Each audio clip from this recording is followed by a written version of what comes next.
ઘર વેચીને ખાય. અને અત્યારે તો મારા દીકરા અડધું પોતે ખાય, અડધું ઓલી ના ખાય, વળી અડધું પોતે ખાય, અડધું ઓલી. કલાક સુધી એક ચોકલેટ હાલે.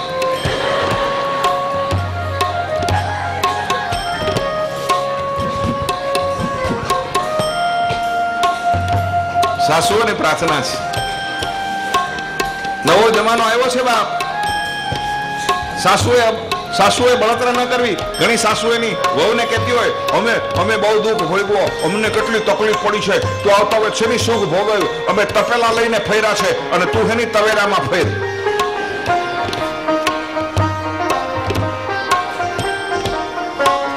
સાસુએ રાજી થવું જોઈએ પોતાની દીકરાને વહુની વચ્ચે પ્રેમ હોય તો.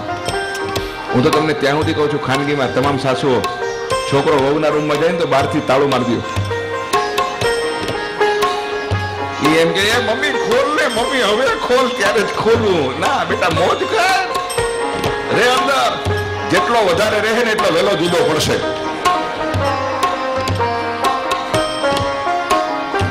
બાપ સાસુઓ ઘણી નિંદા કરે છે. દીકરો વહુના રૂમની માલિકો રોજ 1 કલાક વહુનું મોઢું જોઈને બેઠો રહે છે. બાપ આહા, આવો કળિયુગ તો અમારા જમાનામાં નહોતો, અમારા સમયમાં તો આવું નહોતું. પણ હાહુમાં હજી ક્યાં સમય વયો ગયો છે. બાજુના ઓરડામાં હજી ડોહા રાહ જોઈને જ બેઠા છે. જાઓ ને એની પાસે બેહો. છોકરો 1 કલાક બે, તમે 1.5 કલાક બેહો. બળતરા શું કામ કરો છો? હે ખોટી વાત કરી મેં. સાસુઓને પ્રાર્થના. હવે બધાની વહુ હોન્ડા સિટી જેવી આવવાની છે. સાંભળી લ્યો સાસુમાઓ, બધાની વહુ હોન્ડા સિટી જેવી આવવાની છે. રૂપાળીઓ, મેકઅપ વાળીઓ. હવે આ છોકરાઓ છે ને, ભલે ગામડામાંથી આવ્યા હોય, પણ મારા બાપ એને હવે તો મુંબઈની જોઈ છે, કામણગારી અપૈસરા જોઈ છે. એને જૂના મોડેલ કોઈ ગમતા નથી. હું તો કહું છું, ફ્યા ટેમ્પરેચર કે ટ્રેક્ટર પસંદ કરો, મજબૂત આવતા મારા બાપ. ભટકાય તો સામે વાળાને ગોબો પડી જાય, એટલું યાદ રાખો.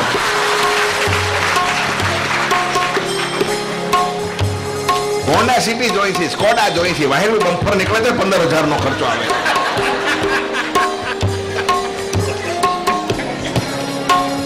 અને જૂનું મોડેલ માંદવું પડે ને બાપ.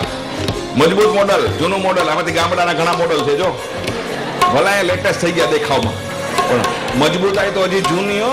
એવી ને એવી 10 મહેમાન આવે ને મારા બાપ તો રોટલા ઘડી નાખે. માંદી હોય ને, તાવ આવ્યો હોય તો આ 10 રોટલા ઘડી નાખે. આ જૂના મોડેલ છે. અને આ નવા મોડેલ આવ્યા ને એને ખબર પડે ને, સ્કોડા અને હોન્ડા સિટી, એને ખબર પડે ને આજે 10 મહેમાન આવવાના, તો સવારથી એમ કે ઓ માં મને તાવ આવવાનો હોય એવું લાગે છે. લે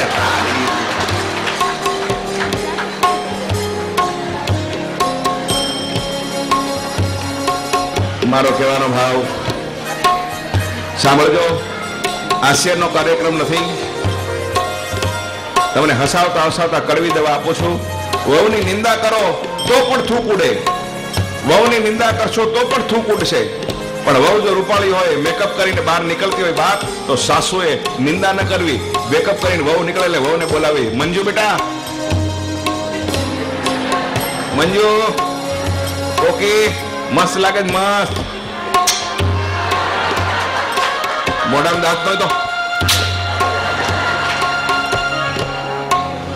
હવે સાંભળો, એમાં હું ખોટું કીધું? ઘણા બેન તો આમ કરી. અરે હું તો કઉ છું, તમારામાં તાકાત હોય ને તો આટલી જાહેર જનતાની માલિકો તમારી વહુ બાજુમાં બેઠી હોય ને એના ગાલ ઉપર અત્યારે જ 2 પપ્પી કરી લ્યો. એકતા કપૂર કરતા સારું શીખવાડું છું, એટલું યાદ રાખજો. ખોટું નથી બતાવતો તમને હું. બાપ આમ કરો તોય થૂક ઉડે, નિંદા કરો તોય થૂક ઉડે. નિંદાનું થૂક ઉડાડશો તો વહુ કોઈ દિવસ તમારી નહીં થાય, પણ પ્રેમનું થૂક ઉડાડશો ને તો વહુ જિંદગીભર તમારી દીકરી બનીને રહેશે. એટલું યાદ રાખજો મારા બાપ. પ્રેમનું થૂક ઉડાડજો, એટલી મારી પ્રાર્થના છે. આવો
સાસુમાને સમજાવ્યા,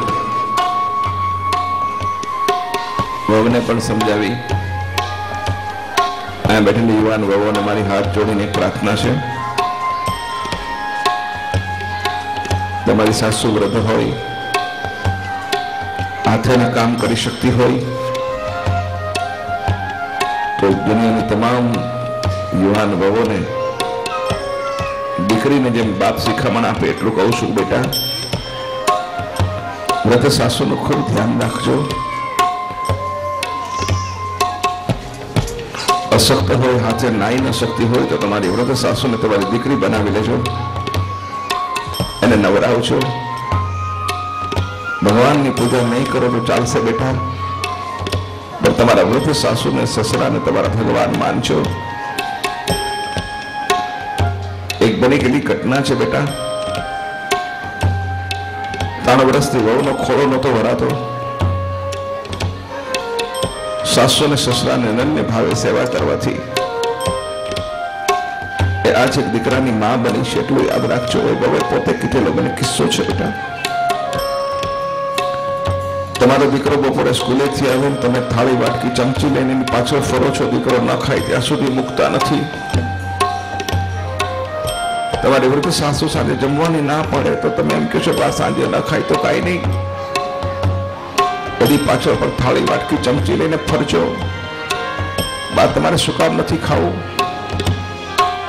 તમે નહીં ખાવ ત્યાં સુધી હું નહીં ખાઉં અને તમારા દીકરાનો દીકરો નહીં ખાય ત્યારે તમારી વૃદ્ધ સાસુના મોઢામાંથી એટલા શબ્દો નીકળશે કે બેટા હું રાહ જોઈને બેઠી હતી કે મને કોઈ પ્રેમથી જમાડે, મને કોઈ લાગણી આપે, મને કોઈ પ્રેમ આપે. કારણ કે વૃદ્ધાવસ્થાએ મા બાપના પેટ રોટલાથી નથી ભરાવતા, લાગણીને ઓપથી ભરાય છે, પ્યારથી ભરાય છે. એનો કોઈ સમય માંગે છે. દોસ્તો,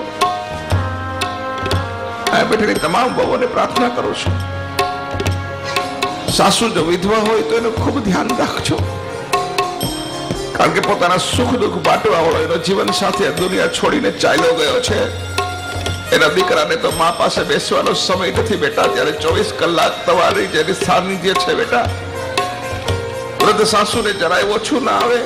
વિધવા સાસુનું ખૂબ ધ્યાન રાખજો, એના ખૂબ આશીર્વાદ લેજો, એની હરેક જરૂરિયાતને પૂરી કરજો. પરમાત્મા તમારી ઉપર રાજી થશે એટલું યાદ રાખજો. જગતની માલિકો માં અદભુત પાત્ર છે. 28 વર્ષના યુવાન દીકરાને કેન્સર થયું છે. અમદાવાદ નરોડાની સત્ય ઘટના છે. 28 વર્ષના યુવાન દીકરાને કેન્સર થયું. માને ખબર પડી કે મારા દીકરાને કેન્સર થયું છે. માં અન્નજળ પાણીનો ત્યાગ કરીને ભગવાનની સામે બેસી ગઈ. મારા દીકરા પેલા મારા દીકરાને હું નહીં જવા દઉં. જ્યાં સુધી મારા દીકરાનું કેન્સર નહીં મટે ત્યાં સુધી અનાજનો દાણો તો શું, પાણી સુદ્ધા ગળા હેઠું નહીં ઉતારું. 1 મહિનો ને 11 દિવસ પછી માનું મૃત્યુ થયું. માં દુનિયા છોડીને ચાલી ગઈ. દોસ્તો, 3 મહિના પછી દીકરાના કેન્સરના રિપોર્ટ કરાવ્યા તો કેન્સરના રિપોર્ટ નીલ આવ્યા. દીકરાને કેન્સર મટી ગયું. મટી જાય ને ભાઈ, માં પોતાની બાકી તમામ જિંદગી પોતાના દીકરાના નામે લખીને ચાલી ગઈ. આ કલયુગની માલિકોર પર માં હજી સત્યતાની માલિકોર જીવે છે એટલું યાદ રાખજો. દોસ્તો, માં અદભુત પાત્ર છે. માને કદી પણ કોચવશો નહીં એટલું યાદ રાખજો. ઘરની માલિકો જમનારા 4 હોય ને પીરસતી વખતે ખબર પડે કે રોટલા 3 છે, એ વખતે કોઈ બોલી ઉઠે કે મને આજે ભૂખ નથી, આજે 11 છે, મારે આજે ખાવું નથી, તો ઘરની માલિકો તમારી માં હશે એટલું યાદ રાખજો. મેં મારી માને ગુમાવી. આજ 9 વર્ષ થાય છે. માં ચાલી ગયા પછી જગતની માલિકો સમજાય છે કે જગતની માલિકો માં શું છે. જે પૂછો જેને માં નથી.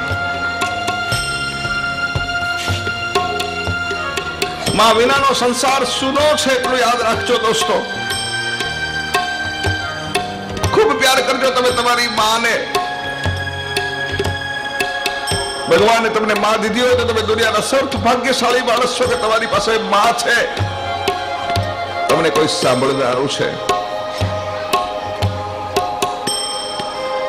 જામનગરની એક સત્ય ઘટનાઓ આપને કહેવાને માટે જાઉં છું, સાંભળજો. 30 વર્ષની યુવાન માના ખોળાની માલિક 15 દિવસનો બાળક રમી રહ્યો છે. 16મા દિવસે બાળકના પિતાનું અવસાન થયું. આખો સમાજ આવી અને 30 વર્ષની સ્વરૂપવાન યુવાન માને સમજાવે છે કે બેન, બીજા લગ્ન કરી લે, તારી ઉંમર બહુ નાની છે. માં એમ કે છે કે બીજા લગ્ન તો કરો, પણ કાલ સવારે મારો દીકરો મોટો થઈને મને પૂછશે કે માં તે બીજા લગ્ન શું કામ કર્યા તમારા દીકરાને? કાલ સવારે 60 વર્ષની ઉંમરે હું જવાબ શું આપીશ? માએ લગ્ન ન કર્યા. માં દીકરાને મોટો કરવા પડી ગઈ. દીકરો 30 વર્ષનો યુવાન થયો અને માં 60 વર્ષની વૃદ્ધ થઈ. એક બંગલાનો, એક ફેક્ટરીનો દીકરો માલિક બની ગયો. માં પોતાની મમતા ન છોડી શકી. સવારના પરમાં દીકરો જ્યારે કામે જાય ત્યારે માં એના કપાળની માલિકો ચાંદલો કરે. એક દિવસ દીકરાએ માં ચાંદલો કરવા ગઈ, દીકરાએ મોઢું ફેરવી લીધું. કા બેટા, શું થયું? નહીં વાત, તારે મને હાથથી મોઢું નહીં બતાવવાનું. બેટા, મારો કઈ વાક ના પાડીને માં. બેટા, પણ કારણ ફેક્ટરી બરાબર ચાલતી નથી, ધંધામાં બહુ નુકસાન જાય છે. બેટા, એમાં મારું કોઈ વાંક? હામાં તું કારણ છો, તને ના પાડી, તારે મને મોડું નહીં બતાવવાનું કીધું ને, બસ જા. ઠીક છે બેટા, આવતીકાલથી તું ફેક્ટરી જઈશ ત્યાં સુધી બંગલાની બહાર નહીં નીકળો. બસ બેટા. નહીં માં, તારે મહેરબાની કરીને હવે અહીંયા રહેવાનું નથી. મહેરબાની કરીને તારા માટે મેં વૃદ્ધાશ્રમની માલિક વ્યવસ્થા કરી છે. હું તને કાલે વૃદ્ધાશ્રમ મૂકી જાય છે ને વૃદ્ધાશ્રમનું નામ સાંભળતા મારી આંખમાંથી દડ દડ દડ દડ આંસુની ધાર ચાલુ થઈ. છોકરાઓને બાપ એક બાજુ લઈ જાઓ અથવા ત્યાં બેસાડો. છોકરા બાજુ ના આવે, આખો કાર્યક્રમ છોકરાઓ પર ખરાબ થાય છે.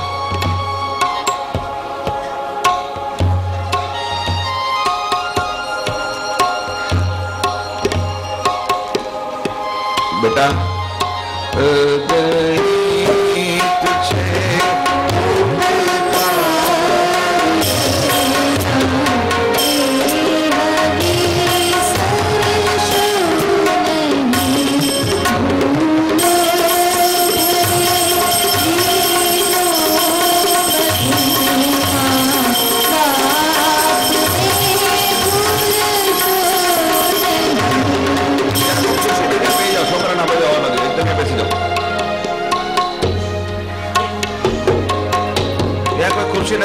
છોકરા બાજુ બિલકુલ એક પણ છોકરો નાનો ના આવે આગળ. બસ આવે એનો વાંધો નથી, બેસે નો વાંધો નથી.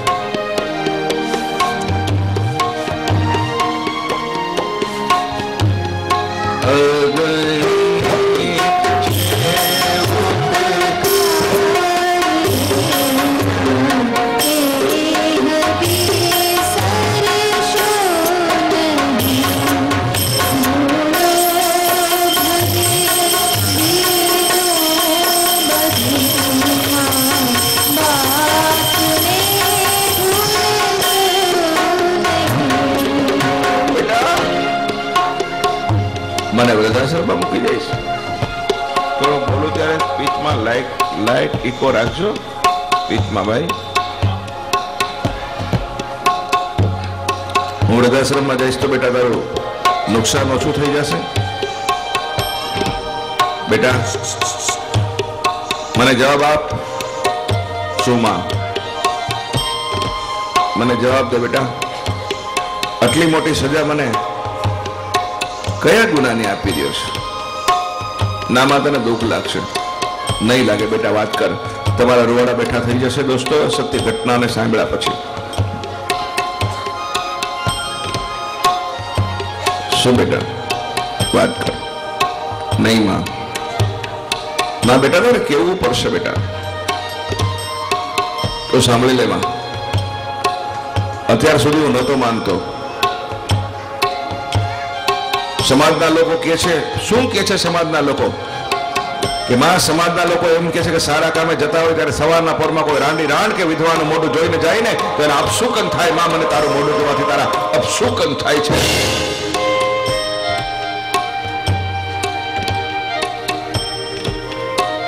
માં ભાંગી પડી.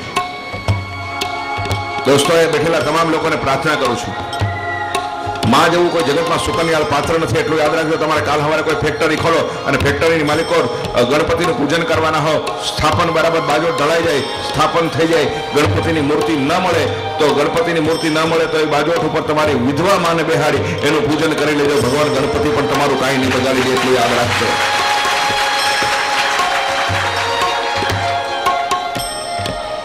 માં સુકન છે બેટા, આટલી વાત છે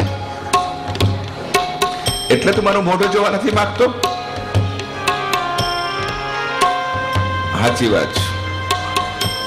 અપશુકન યાર મોઢું જોઈ તો એને અપશુકન થાય. બેટા, આજ મને પણ નુકસાન ગયું. માં, તને શું નુકસાન ગયું? કે બેટા સાંભળવું છે તો સાંભળી લે, મારે કેવું નહોતું, હું માં છું. બોલ માં. કે બેટા, તારો જન્મ થયો ને 16મા દિવસે તારા બાપનું અવસાન થયું ત્યારે આ સમાજના લોકોએ મને કીધું હતું કે દીકરો અપશુકનિયાળ છે, મનહૂસ જન્મ છે. એનું મોઢું જોઈને એના બાપે દુનિયાને છોડી દીધી. એના બાપનું મૃત્યુ થયું, એના બાપના મોતનું કારણ આ દીકરો બન્યો છે. અને જલ સમાધિ આપી દો અને પરિવારમાં ન રખાય અને પાણીની માલિકો ડુબાડી દો, ને તારા પરિવારને બરબાદ કરી નાખશે. બેટા, મને સમાજે કીધું હતું, પણ તે સમાજનું કહ્યું સાંભળી લીધું અને મેં સમાજનું કહ્યું ન સાંભળ્યું, કારણ કે હું માં હતી મારા દીકરા, મેં તને મોટો કર્યો. બહુ સાચી વાત છે ભાઈ. પાણી નથી ફેરવવું એ ભાઈ, એ વાલા, એ ભાઈ, भाई निकल जाओ भैया, निकल जाओ पानी वाले.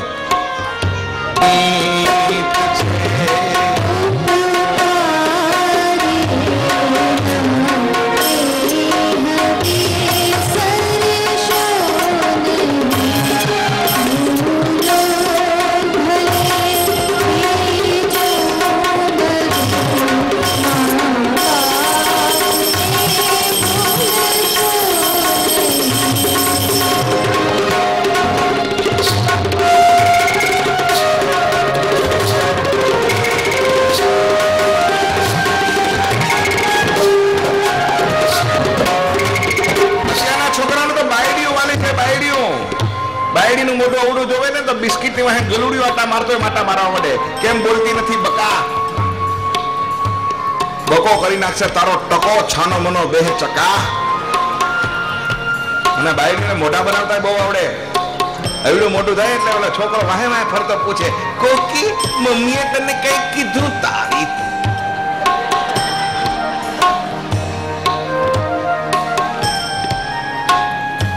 પપ્પા કઈ બોલ્યા? લે હવે ઓલા આજના છોકરાઓ ચોકલેટી. નવા નવા લગ્ન થયા હોય ને, લગ્ન ને 5 દી થયા હોય ને, ઓલી રસોડામાં રસોઈ કરતી હોય અને માઈ બાજુ બેઠી હોય અને ઓલી થાળી પીરસ્યું તો પાસે બેઠો બેઠો ખાતો ખાતો હું કે, કોકી મસ્ત દાળ બની છે, કોકી કોકી મસ્ત બની છે, હું દાળ મસ્ત. કોકી 5 આટલી જિંદગીમાં પહેલી વાર આવી દાળ ખાધી. લે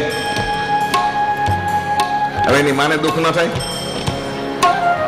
તારી કોકડીની દાળમાં કોકમ તો દેખાતા નથી, પાણીનો ડૂવો છે. મારો દીકરો હરખે હરખે ખાતો કોકી સરસ બની છે. ખા, વેલી વીમાની પોલિસી પાકશે તારી, ખા.